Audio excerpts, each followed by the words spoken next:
What do you know about arguments and excitement? I think I know almost everything.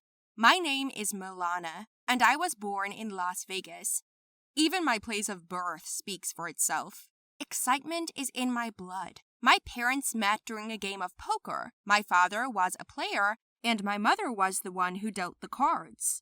She was working in a casino at the time. Dad won many times and then lost, and after each loss came to take revenge. So they flirted with each other for about a couple of weeks, and then he finally decided to ask her out. 6 months later, they were married at the same casino where my mother worked. Over time, father got a job there in order to simultaneously protect her from other men's bribes. My mother was a prominent one, so we always had playing cards in the house, unnecessary chips. I remember when I was growing up, my mom and dad always played together in the evenings and taught me. When I was 6 years old, I was a master at playing cards. When I was 8, I played with my parents and even won sometimes. I liked the feeling of victory. It was also interesting to plunge into the game. You never know what is waiting for you, and it was fascinating. Well, the coolest thing started when I entered school. Oh, how many times my parents were called because I was playing in the back. But I was interested in watching the surprised faces of my classmates. They were so attentive to my hands, to the tricks that I learned to do with cards. After school, we chose a place in the park, Square Park, and I just played. Or rather, I taught the children how to lay out cards, cheat unnoticeably, and place bets based on the behavior and condition of the player. Well, I couldn't help it. This attention that I received from the environment was too sweet, and over time, I got used to it. I was like the card queen of the class. There was no one who could surpass my skill in sleight of hand. However, this did not last long. My crown was removed from my head by our new classmate. He came in the middle of the year, moved with his parents from another city. When I started to lay out the next set of cards, he came up to us at recess and stared at my hands. I noticed it, and I thought, am I just imagining it? But I wasn't. In just a fraction of a second, he snatched the cards out of my hands and began almost juggling them, performing tricks that I'm still trying to learn. Oh, he's a scoundrel. Before my eyes and in the eyes of my classmates, my authority was failing. Now the title of the best is no longer mine, and I was not worthy. I was so angry, but I didn't even know his name. So I snatched my deck out of his hands and told him to go to hell. I came home in a bad mood. I was very angry with him. Why did this happen? What the hell? Why was he in my class? How do I use my fame now? I spent the whole evening complaining about it to my mother, and she just laughed and then advised me to have a fair fight for the title of the card leader in the class. I didn't immediately understand what that meant. My mother explained that if I do not want to fall face down in the dirt in front of the guys, I must prove not only the skill of sleight of hand, I must also prove that I also have a character of steel, that I am not afraid of competition, and I do not perceive defeat as anything but a springboard to the sky. Yes, it's decided. I will fight tomorrow. The next morning, I woke up earlier than usual, carefully selected my wardrobe, and went to school determined. I brought my best deck of cards, which my father gave me. They were the first in my life and always brought good luck. After school, I suggested that Maximilian, as he was called, play a game of 21, and he agreed. We met in the park, and our classmates gathered around us. It was quite a sight for them. I've never been so nervous before a game as I was that time. What do you think? I started losing right away.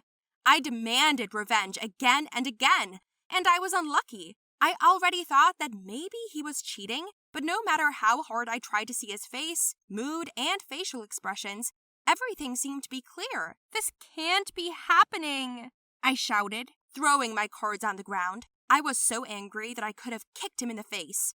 We played for hours on end. My hands were already cramping and my head was aching from the exertion. I couldn't believe I was losing to Maximilian.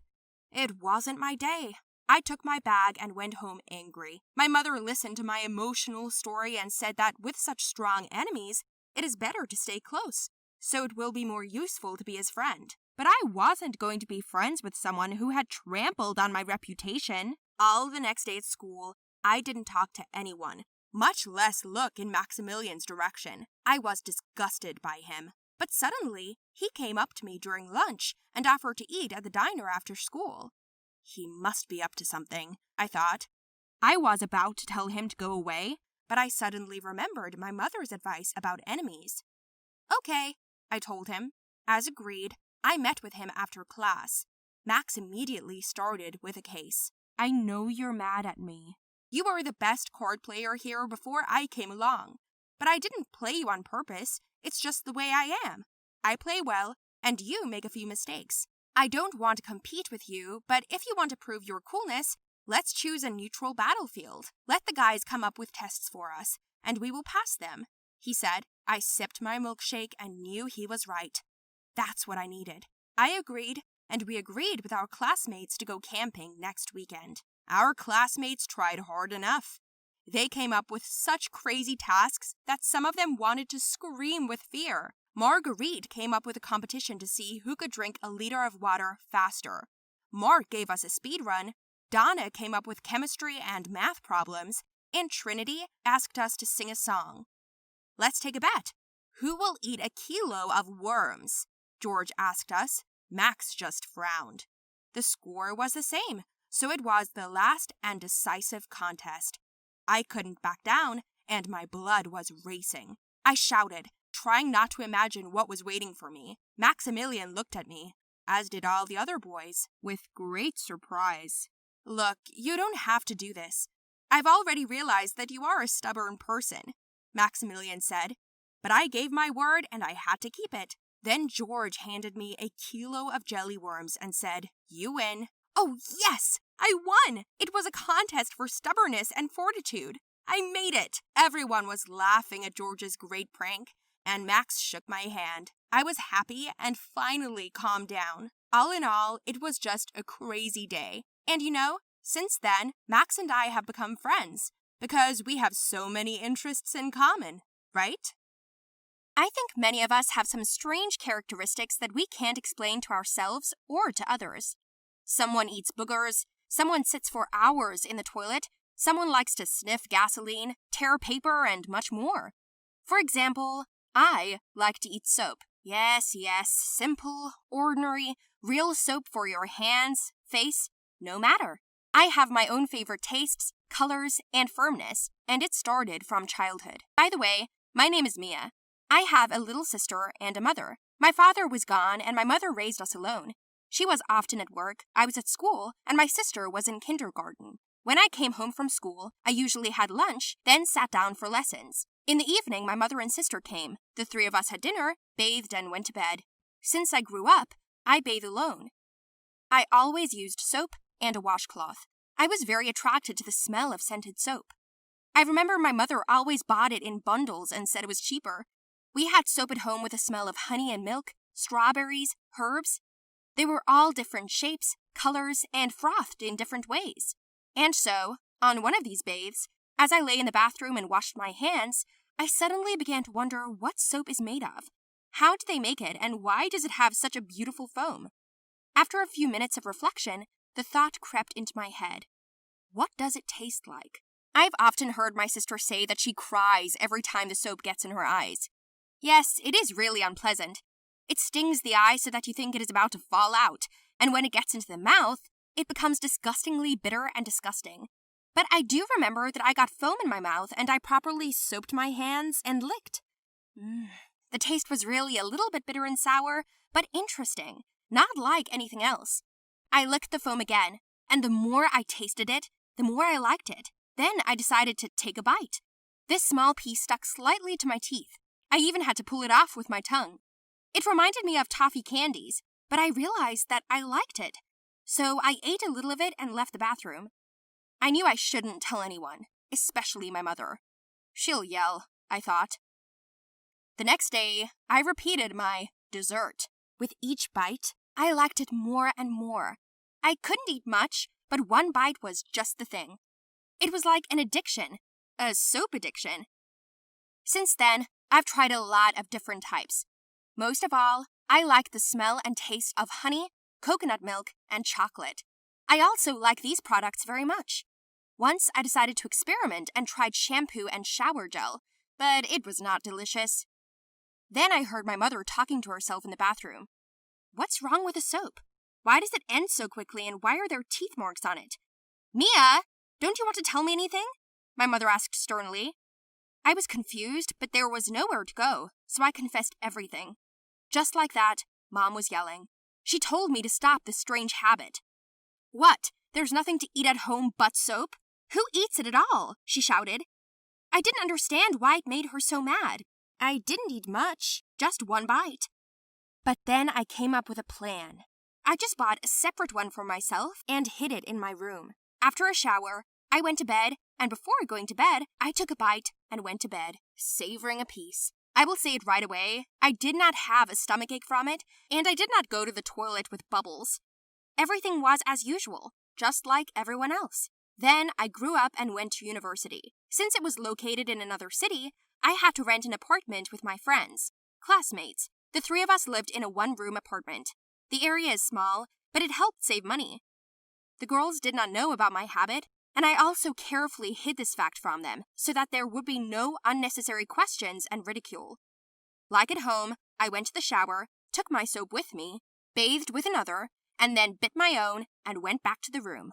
But one day, we were doing general cleaning and a friend was cleaning the closet. When she reached my shelf, my honey fell out. She picked it up from the floor. At this moment, I screamed, and before I could run up, she asked me why there were teeth marks on the soap. At that moment, I blushed terribly and didn't know what to lie about. Another picked up the subject and began to laugh wildly. What are you doing, eating soap? I was so confused that I could not lie. They began to laugh out loud, clutching their bellies. Well, then came a lot of questions. After I told them everything, they didn't believe me for a long time. To be honest, I was joking, but do you really eat it? The girlfriend asked. It was too late to deny it, so I took my soap and took a bite in front of them. What do you feel? They asked. I replied that at such moments, I feel the same as when eating. Everyone has their favorite dishes. When you eat them, you feel pleasure, happiness, bliss. In a word, high. So am I. I'm just getting high. What if I spread it on bread? One asked. And then she made me a nice little sandwich. She cut the soap into thin layers and put it on a piece of rye bread like butter. I took a bite and ate it. I liked it, but without the bread, the taste is brighter and more pleasant. While I was chewing, they both stared with their mouths open and were gawking at me. I was very funny, and I suggested that they try it. They took a millimeter at a time and ran to the bathroom. They spat so that the whole entrance seemed to hear them. Ugh, it's bitter! It's disgusting! How do you eat it? They both shouted. But no one can understand my preferences, so I kept it a secret. Since that day, on my birthday, every year the girls have given me whole packages of my treats. I didn't even know there were such tastes. Then I began to eat handmade soap. It was a little greasier than usual, but even more delicious. You will probably think that this is nonsense and that this does not happen. But believe me, there are still so many inexplicable habits in the world. Perhaps not everyone is talking about it, but I decided to tell you about this so that you don't think they're alone. But it turns out that my habit has a name, allotriophagy. This is when a person eats inedible things. I found out about it when I got to the hospital. It happened a couple of years later, when I had long been eating not one piece per night, but much more. I didn't have to hide it from the girls now, so I ate whenever I wanted and as much as I wanted. So one day, I felt a sharp attack of pain in my stomach. I thought it made my legs go numb. I was brushing my teeth before going to bed and suddenly doubled over. I couldn't breathe. I couldn't call for help. I was just gulping air like a fish on land. And then I deliberately pushed the shampoo shelf to the floor. The girls came running. They barely broke down the door and saw me almost blue on the floor. The ambulance came for me. At the hospital, when I came to my senses the next day, I was told the name of my addiction and I was warned about its consequences. It almost cost me my life. Since that day, I've been trying to hold back. It was insanely difficult at first, and then the girls came up with something. Now we only have liquid soap in the house.